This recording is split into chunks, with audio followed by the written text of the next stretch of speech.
The land was quiet now.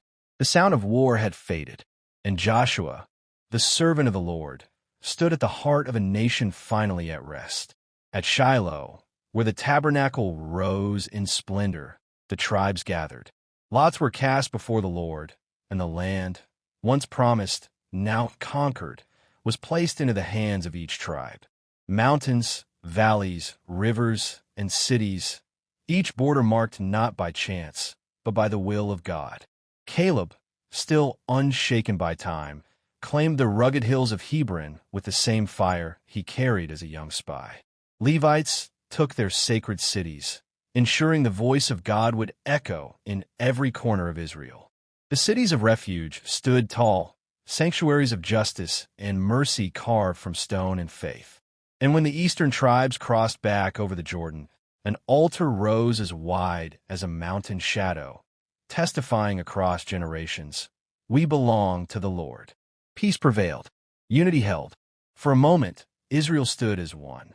But Joshua knew the battle for hearts was not over. Before the pillars of Shechem, he gathered the nation. His voice trembled, not with fear, but with the weight of truth. "Choose this day whom you will serve," he thundered. Idols waited in distant hills. Temptation loomed beyond the borders.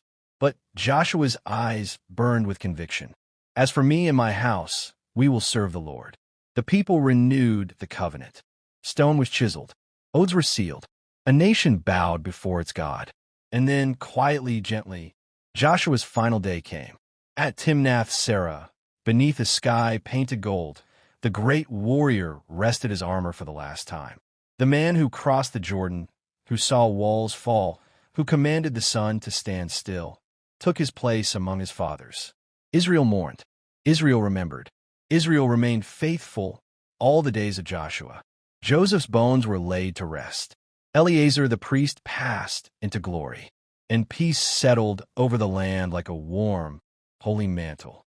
Joshua's sword grew silent, but his legacy, his courage, his obedience, his faith, continued to blaze like a torch passed from generation to generation. For the God who fought for Joshua still fights for his people.